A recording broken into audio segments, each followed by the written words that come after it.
For many years I've been thinking about doing a rock and roll album. It's something that Lynn and I were talking about, and she was very keen on the idea. She loved her rock and roll. So she loved the idea of me doing some of these songs that I never did with the Beatles.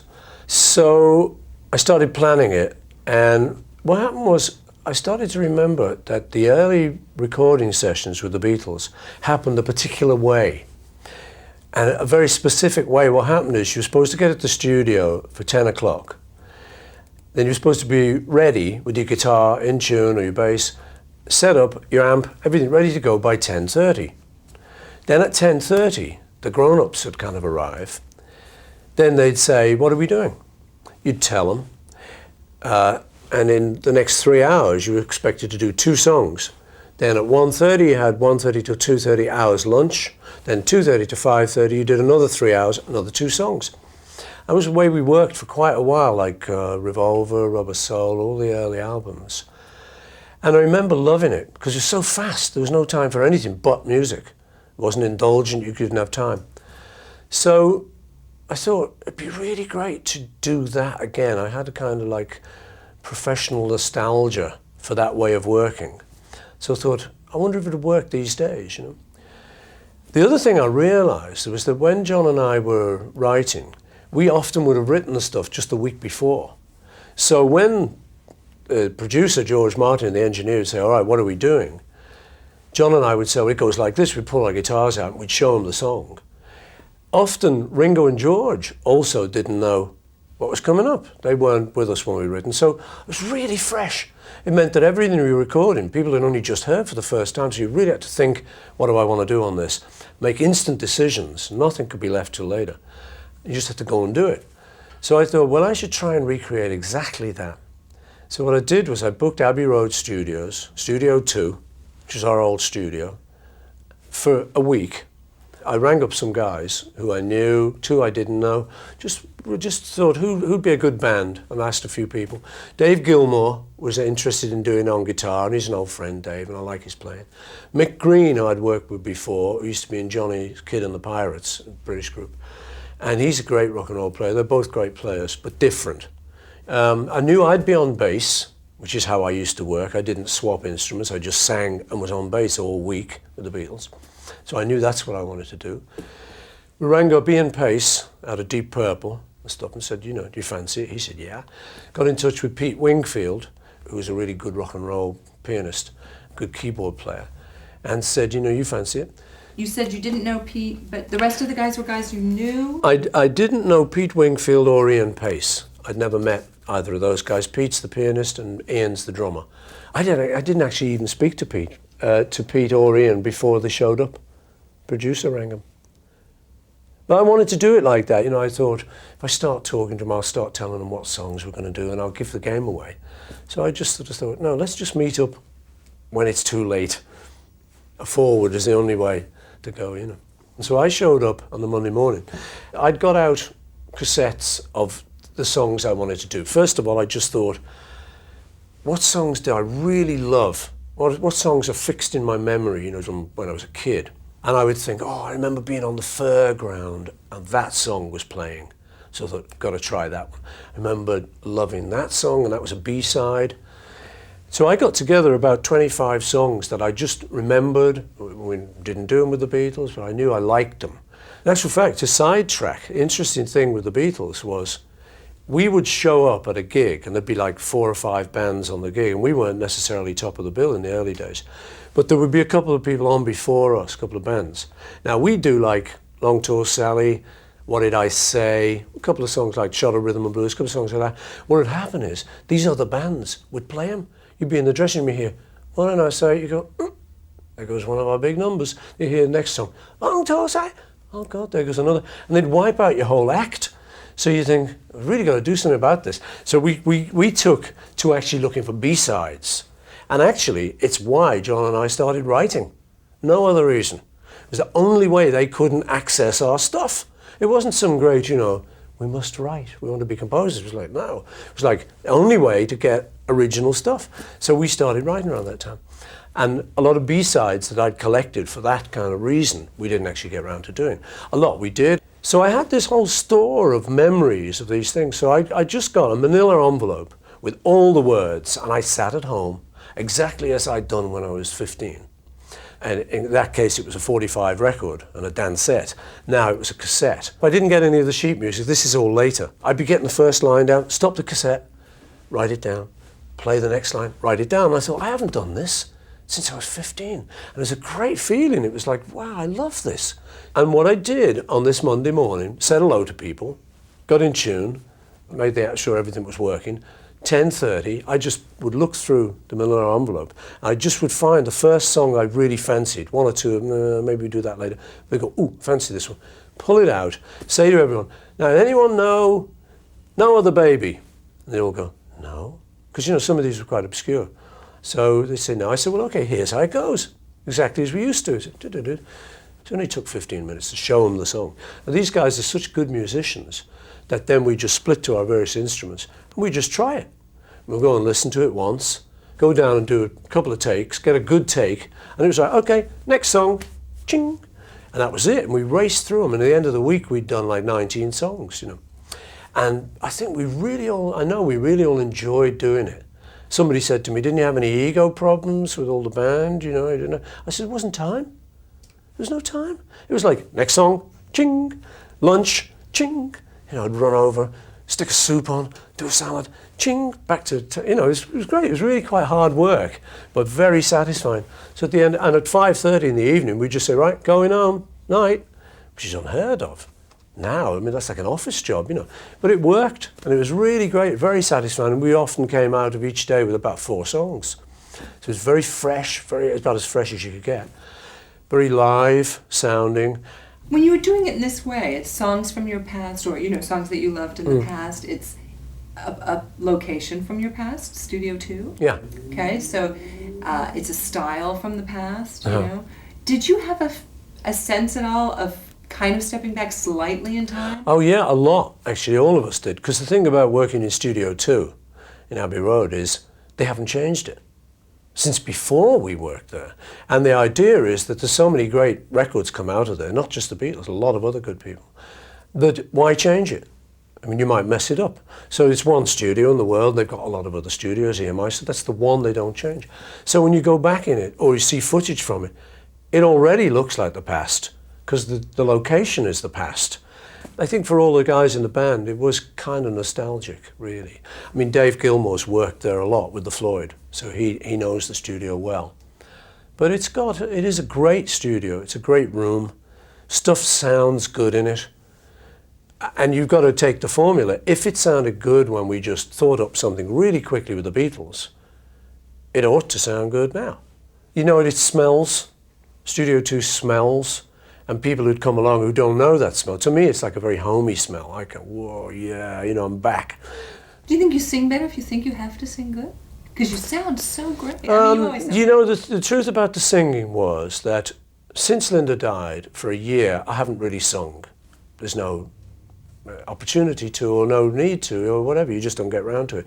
Only things I've done, I've been writing little bits, and you use your little writing voice. It's a little voice, really.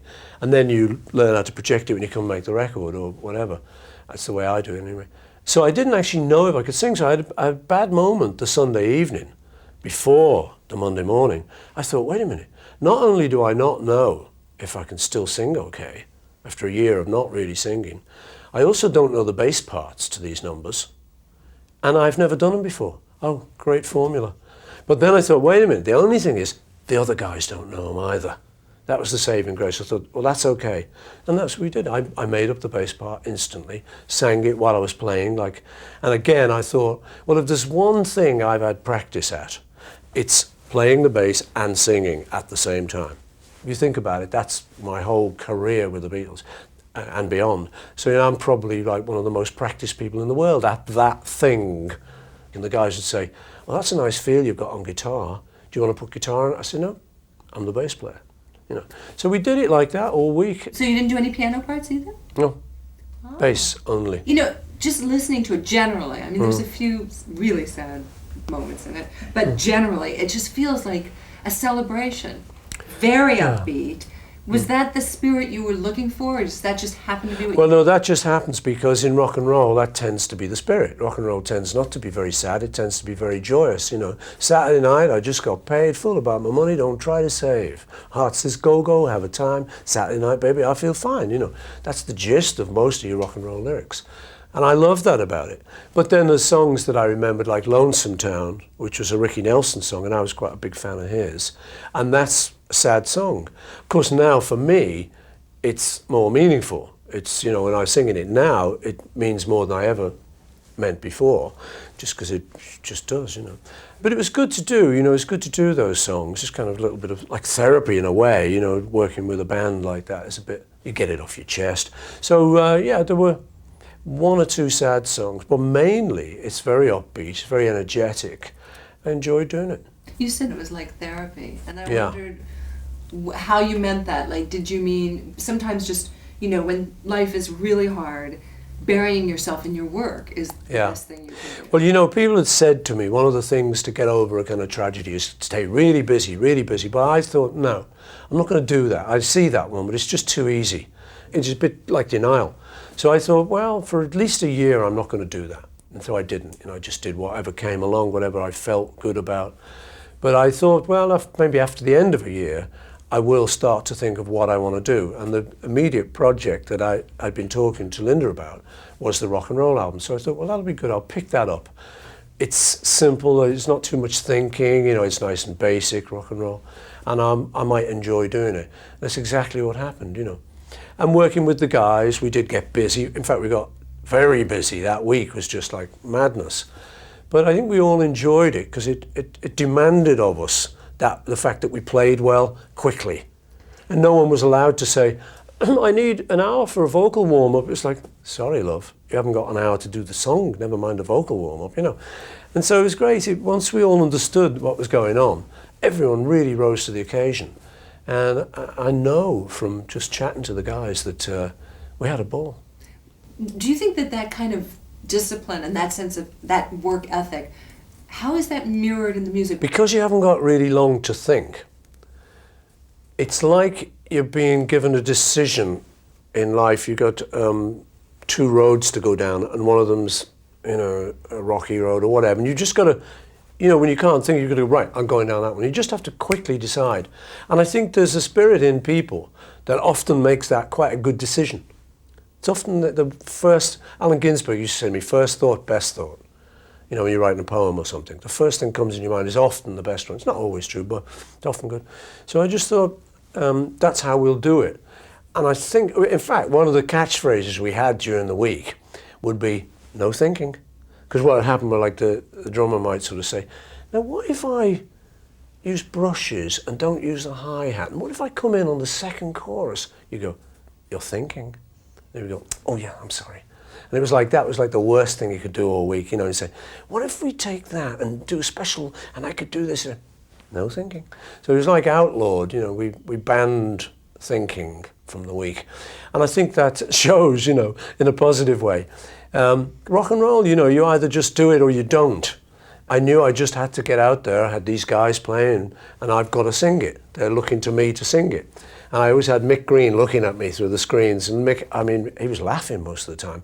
He was getting me laughing. It was like, but it was good. There was a real good rapport between us all. And because we had no time to think, and also didn't want to think, I think you've got a kind of instant thing in the tracks. The singing echoes it, because it's like, you better get it right, because we're going home in a minute. And so you've got to call on your instincts, you've got to call on all your musicianship suddenly. You don't get to pace it out over a week, you know. Well, I'm good at that, I'm good at that. It's like, no, you better be good at singing and playing bass, and he'd better get the drums right all together, because this is our chance at it. And then is it live takes? I mean, are the takes that we hear the actual... Yeah, all the takes from the thing are just actual live takes. There wasn't actually much fixing required, but we may just, you know, in the mixing, we might just sort of fix that a little bit or a little bit there. But it was mainly just the straight takes, very spontaneous. We edited a little bit of it around because we were making it up. Sometimes we went on a bit too long, so we just chop a verse out or something. But that's really all we did. It's basically what you hear is what happened, you know, in that week. I love that spirit. You said you chose the songs that you really liked, Yeah. that brought back great Yeah. memories. But then there's the 3 tracks that you wrote. When did Yeah. you come to that decision that I am going to add some of my own compositions to it? While I was getting the lyrics and thinking about what songs I was going to do, I was writing at the same time. So rather than write a ballad, I thought, well, seeing as I'm going to do a rock and roll album, I might as well write a couple of rockers. They might come in handy, we might not have enough stuff. And also I like doing that, I like trying to do it. But they're actually very hard to write, rock and roll. You talk to most songwriters and they say it's easier to write a ballad, although they perhaps sometimes seem harder to write. It's difficult to get things sounding genuine in rock and roll. Because you're not black, you don't live in the South, you're not some poor guy on a terrace with an old blues guitar, so that's the difficulty, you're not experiencing all this stuff that it came from, But, I love it so much that I can try in my own way to recreate those feelings of when I was a kid and my admiration for these blues and rock and roll people, So I think it all started with one of the songs called What It Is that I was just starting on the piano. I was just writing the song anyway with half an idea that I might be doing this rock and roll album in the back of my mind. And I actually wrote that while Lynn was still alive. So it was a nice song to sing to her, You're What It Is. So that had kind of, sentimental attachments for me on that. That's really the only story about that song. I wrote it for her. And then I thought, well, I'll keep going, and see if anything else comes. And I was actually in Atlanta. My son James wanted to go down to the funky area. He wants to always go to the funky area of town. Me too. And just walking around the block. And people saying, yo, Bob, right, man, yeah. And it was nice, good friendly atmosphere, nice and low-key. So I'm enjoying it, nice afternoon. We came across this shop, which is like one of these sort of voodoo shops, where you get cures for everything, all your ailments, Being in the South, I think they're a bit more prevalent than up in the North. Anyway, I was looking in the window, and there's these fascinating things in the window. There's like bath salts that you put in your bath, and it gets rid of all your demons. And there's like incense that you can burn. They'll get rid of, it's that this whole shop was dedicated to that kind of thing. So I was looking in the shop window, and I saw this bottle of bath salts called Run Devil Run. I thought, oh wow! And I realised what it was. I thought, that's a good title. That's a title for a song, Run Devil Run, So I was actually going back on holiday after that. So while I was on holiday, I started thinking of the words for Run Devil Run. And it came quite easy, I thought, well, working backwards, Run Devil Run. The angel's having fun, making winners out of sinners, better leave before he's done. When he gets through, he'll be coming after you, so listen to what I'm telling you. Run, devil, run, So it came quite easy, the chorus. And then I was actually out sailing, and I did the verses out sailing. Which is nothing to do with sailing, it's all about a swamp in Alabama. But your imagination's free to roam when you're on holiday like that. I thought it had a little like Linda feeling. That's amazing, yeah, I've thought that. A few of the harmonies on the album, because she didn't record on it, it was done more recently. There is a spooky thing. It's like she's singing on it. Yo! Well, I have no problem with that. It just must be something about my voice and her voice and how it used to match, and living so close together, I think, you grow into each other a bit, So I've thought that just recently. I was like, she's singing backing. Yeah! Magic. And then I did one more, because the producer, Chris Thomas, said to me, oh, I really like this. This could be good. You should be good to have a couple of originals. So then I said, oh, you like it? Okay. Well, and I come up with this other one called Try Not to Cry. Just kind of slightly more pop, but still sort of R&B based. Those 3 all made it to the final album. They fit in so well. That's really what I was worried about, because I know that most of the other stuff's, all the other stuff's retro.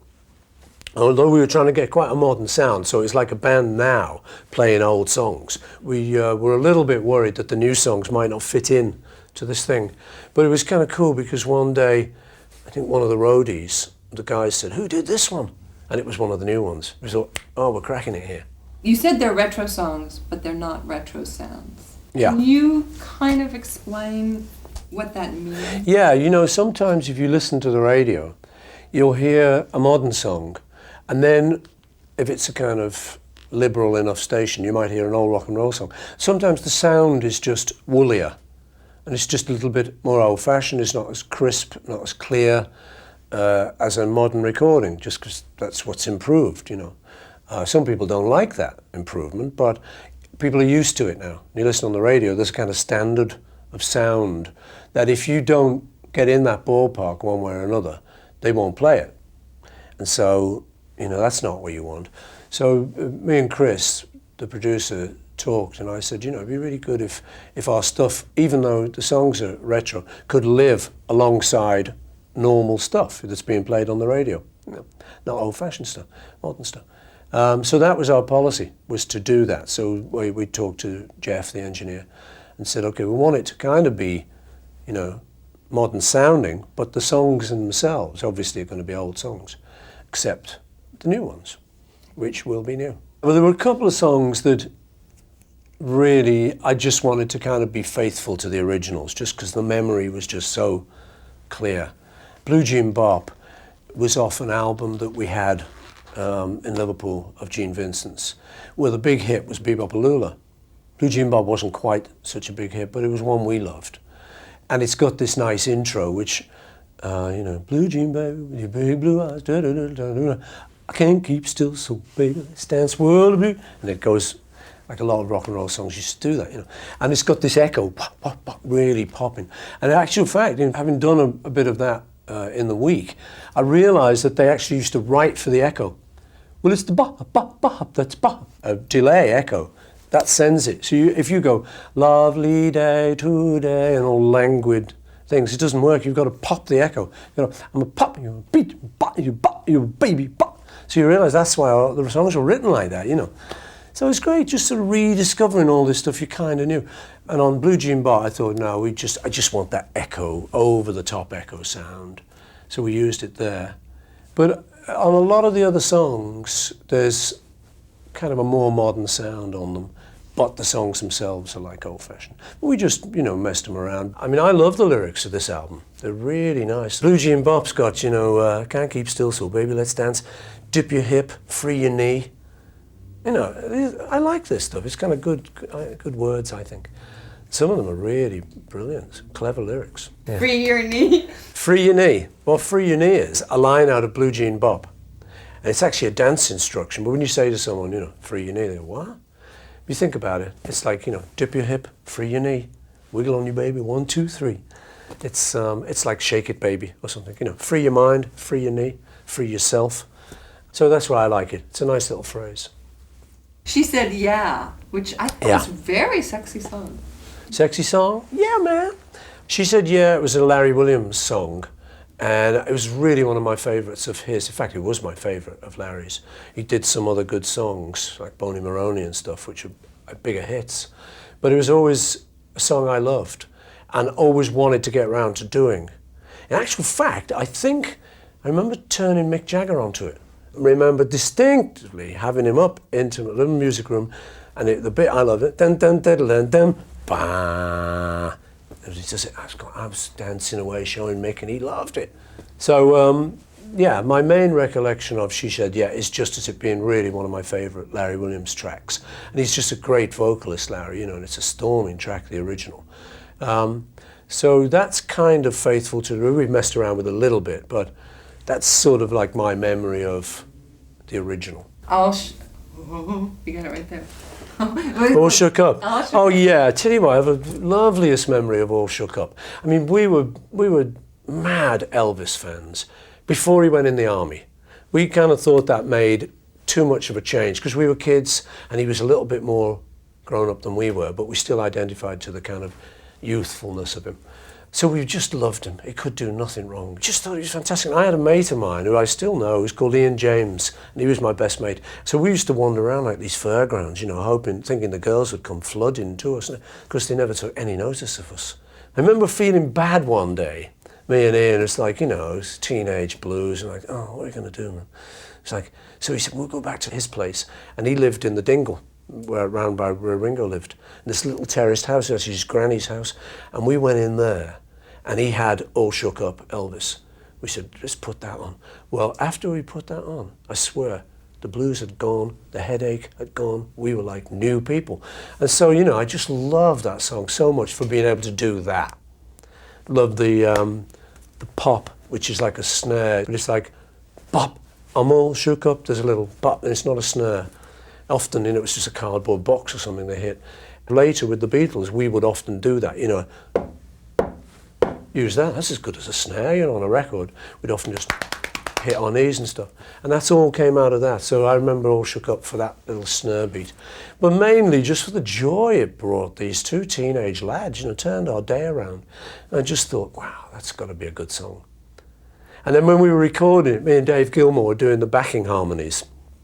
Again, no time, 5 minutes, let's do it, guys. We don't know how the harmonies go. Sure you do. You've got 5 minutes. Starting now. So we went down there, and the bit I loved, we're having a lot of fun just working together. You just do the end of the line, and the line is a volcano when it's hot, because you've just got to sing Kano when it's hot, which is lovely, a very surreal little lyric, Kano when it's hot. And we're looking at each other, giggling, So, there's just good little moments like that were very reminiscent of the kind of moments you had when you were just starting a band. Because it was all suddenly upon you. Now, No Other Baby? No Other Baby was a strange track because I didn't have a record of it, and I didn't know who'd recorded it or who'd written it. But I knew I loved the song from late 50s. And so that was one I pulled out of my envelope, said, anyone know this? And I said, no, because really nobody knew it. I barely knew it. But I just remembered it. I remembered the verses. It's such a simple song. And I'd always wanted to do it. We used to do it at sound checks, actually, on the tour. We used to do it. I found out lately that it was recorded by an English group who were like a skiffle group. It was before rock and roll for us here. And they were called the Vipers. They were like a favourite little skiffle group of ours. Funny though, I was talking to George Martin on the phone the other day, and I said, I was telling him about No Other Baby. I said, we even did this song. I said, I've no idea who even did it. I've since found out it was by the Vipers, And I suddenly realised when I was talking to George, I said, wait a minute, George, you recorded the Vipers? He said, yes, I did. I said, well, this song's called No Other Baby. How's it go? He said, well, I said, I don't want no other. He said, oh yes, I remember it. So it turned out, talk about coming full circle. George actually recorded the original thing. I knew that song, and I couldn't think from where. Yeah, I think. But how'd you know the words if you couldn't get them? I just remembered them. I don't want no other baby view. That's easy. There's only a couple of verses. I just happened to remember them.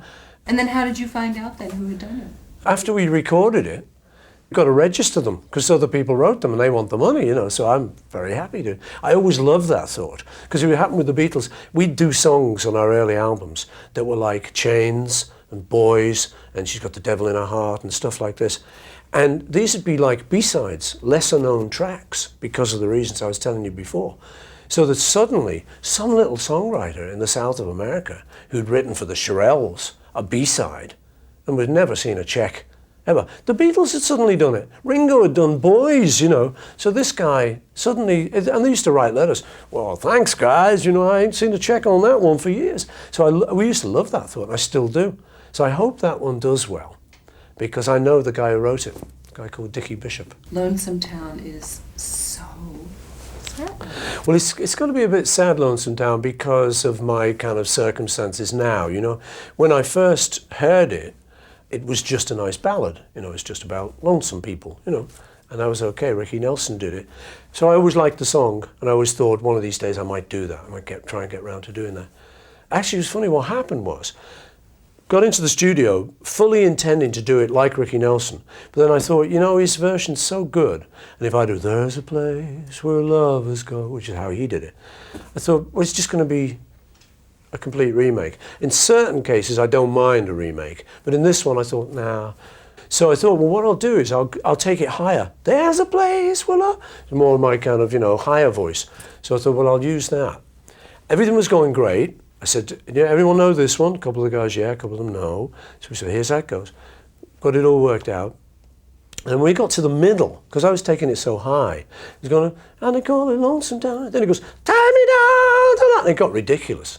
It's like, Mickey Mouse suddenly, tie me down. Or then if I said, no, I can't go up, I'll go down. It was like, take me down. And it suddenly got in an ordinary voice. So I didn't know which way to go. I thought, I'm going to spoil the mood. So then, in 2 seconds flat, it was like, I know. Dave, will you sing the tune, Take Me Down to Lonesome, and I'll stay above it. Take me down to Lonesome Town. I'll sing a harmony above it. So it was good, and that's exactly how we used to work with the Beatles. An idea would come up, someone would go, that's good. And you know, it didn't take weeks to go through the bureaucracy of, is it a good idea? Will we use it? There's no time. You go, we better had. I'm running out of time. So we did, and I think that worked out great, the fact that, you know, just a little idea like that. Now this one is yours, Try Not to Cry. Yeah. Some songs come like from an idea. And this one came from a very specific idea. When you're mixing a record, it's really good if you can get, like, let's say, a lot of bass drum through. And sometimes the words go over the bass drum.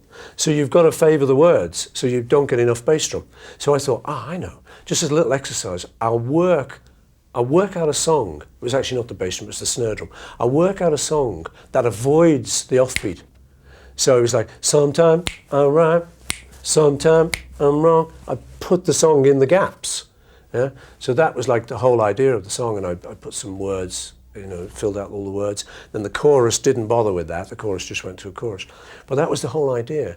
So consequently, when I came in, all I could tell the guys was, well, it goes like this, you know. You go, I said, and I'm sitting there, you know, I'm supposed to be a good songwriter.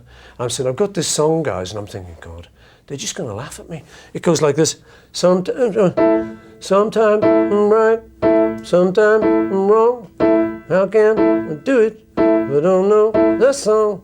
One day I try, and I'm looking at them, they're going, They're trying to look interested, you know. This is good, Paul. And I think they're thinking, whoa, tilt, you know, something drastically wrong's happened here. Sometime I'm right, punk. But, and then it worked out, you know, and they all saw what I was trying to do, and they fell in with it, and so they laid into the offbeat. So everyone, bam, bam. So it worked out fine, but it was a kind of like a little formula. But it worked out nice. I'm really pleased with it, actually. Movie Mag, very country and western. Movie Mag is a Carl Perkins song. And as you may know, the Beatles were like really major fans of Carl. And we had a lot of his records really in our formative years. And there was another artist who we'd sit around playing. And we did a lot of his songs, actually. And Movie Mag was one I always liked. It's a crazy little song. But when I got to know Carl later on, I asked him about that. I said, what is that song about, man? And Carl was such a country dude that he actually picked cotton when he was a kid. You know, he's from a very poor family. So he'll tell you stories. And actually this story is about him trying to take this girl, Maggie, to the movies. And he wants to take her on this horse of his called Becky. And it turns out it's a mule. And it's a real horse. He said, well, Paul, you know, when I was a kid, we had a mule called Becky. And it turns out this is a real story. He had a girlfriend called Maggie. And he did polish up old Becky, and they rode on Becky's back to the movies. So I just thought, that's just so great and so wild. I mean, I loved Carl telling me his stories. He had a wealth of great stories he'd tell. And they just go back just that bit further than I go back. I mean, they go back into the cotton fields. My dad was a cotton salesman, but we didn't go back to the fields, you know, that's cool. So I loved that song just because of it, just because it was such a close connection with Carl. And when we came to do it, we had the full band in. Then it was like, oh, maybe we don't need piano. So then Pete went off. And it was like, maybe we don't need all the guitars. So I think Dave went off. And it was like, maybe we don't need any guitars. So then, I tell a lie. The only time I got off bass was to play acoustic guitar on that track. That's actually the only time. So that's what happened. The whole band, we were starting calling ourselves the Dwindlers, because it was like dwindling away. It was just me and the drummer left, you know. Funnily enough, it sounds the most instant, but it was probably the most worked on that. But I wanted to do it because it's kind of a homage to Carl. And I love the song. And it's funny, Mick, who's a London boy, you know, Mick Green, he says, what's all this then? Becky's bike. Climb up on old Becky's bike? No, it's on Becky's back. So what is she taking the pictures on a bike? No, a mule. Oh, we had some fun. So we have that very handsome brown-eyed handsome man right there. Yeah, this is just a really nice song that Chuck Berry wrote. And we used to know Buddy's version of it.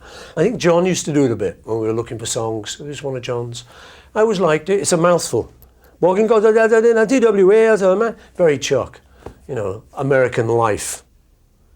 Flying across the desert in a TWA. I saw a woman walking across the sand. She'd been walking 50 miles en route to Bombay. I mean, where's that come from? You know, but I just love it. He just pulls it off. To meet a brown-eyed handsome man. It's the good lyrics in that. As I told you, Milo de Venus was beautiful. She had the world in the palm of her hand. She lost both her arms in a wrestling match. to find a brown-eyed handsome man. You know, there's a great humour in that, and it scans great, and it sings great. That's the stuff about, that's the secret about this stuff. You can write the cleverest lyrics that don't sing good. But I liked a lot of Chuck's things, and so like Back in the USA was the catalyst for me writing Back in the USSR. It's like a spoof on Chuck's stuff. So I respect him a lot as a songwriter. Coquette? Coquette was a B-side of Fats Domino's that I'd always liked the tune. Hear me, why you been fooling, little coquette? It was just a charming little song, and I'd always loved it, you know. And it was just one of mine that I'd always meant to do one of these days, either with the Beatles or whatever. It never came up. So I just remembered it. I thought, right, got to do that one. So that's one that's got a bit of a retro sound. It's really me doing Fats, you know. But I love it so much that I couldn't do it any other way. I think it's really cool. And I Got Stung. I Got Stung. After Elvis got out of the army, I Got Stung was one of the ones he did then. And I remember us not being too keen on it. But recently, I just sort of remember the opening. Holy smoke, land sakes alive, I never thought this could happen to me. And you're in. I just loved that intro. So I thought, I've got to do it, you know, just because of that intro. So I did. I got the words. I couldn't get most of them off the record. But I finally actually got a lyric sheet on that one. So I did it. And we just did more of a shouty version than Elvis's version. Honey. Honey Hush. Honey Hush is a song that really has very, very early memories for me. I remember that John Lennon and Stuart Sutcliffe had an art school flat, an apartment, in a place called Gambier Terrace that looks out onto Liverpool Cathedral. Big, amazing place. And it was just a bare flat with a mattress on the floor, you know, art school kind of thing, you know, a little ashtray. And that was it.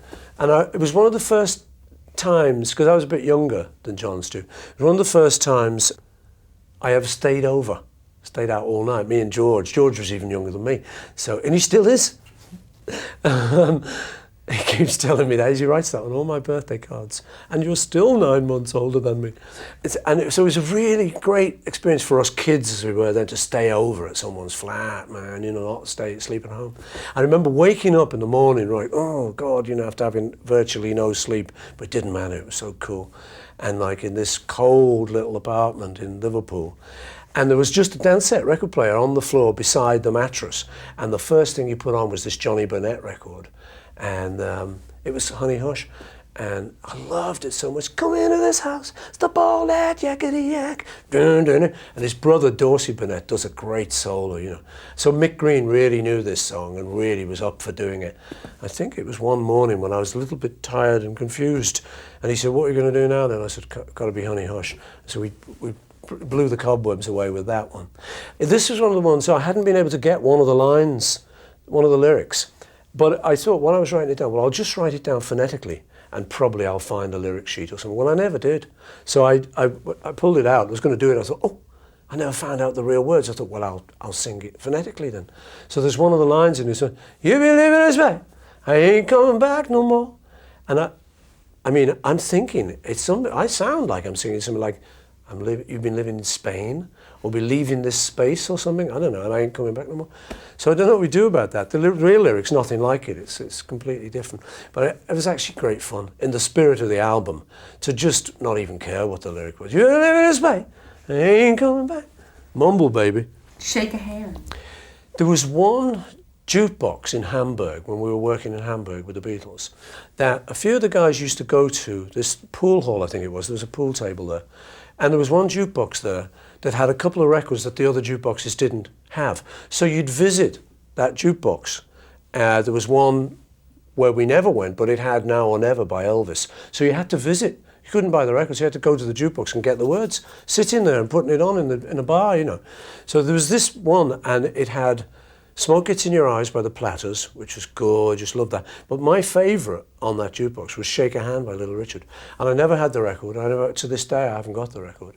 But I remembered it, and I just thought, I love that so much, I'd love to do that one. So we did it, and it's like a gospel-y song. So I did that pretty much like Richard did it. He taught me everything I knew. Paul, you know I taught you everything. It's true, Richard. Let's have a party. Let's Have a Party was from, Elvis did it, I think, in Loving You, the second movie. And it's just a great song. And there were words, again, that as kids we could never quite get the words. And there was no authority you could consult. It was just us, thankfully. You know, it was kind of nice it was just us. But so there was, I never kissed a bear. And we always used to think it was, I never kissed a goo. We didn't know what a goo was. But that's what it sounded like, so we always do, never kissed a bear, never kissed a goo, but I can shake a chicken in the middle of the room, let's have a party. So when it came to it, I kept singing, never kissed a goo, and all the guys go, what is that? We looked it up, it was never kissed a goon, which I don't think is a whole lot more sensible either. I've never kissed a bear, I've never kissed a goon. Well, I'm not sure about the story of the derivation of that. Again, some great archivist will be able to tell us what happened there. But I just like the madness of the words, you know. Did you keep it goo? No, it came out goon. Never kissed a bear, and that is true. I've never kissed a goon, that is equally as true. So what more do you want? In a way, though, I am glad with this rock and roll album that I have got back to my roots. So it will reassure anyone who thinks, oh, he's gone all classical now. That's not the case. You know, it's just another of the things I do. I still love my kind of rock and roll music.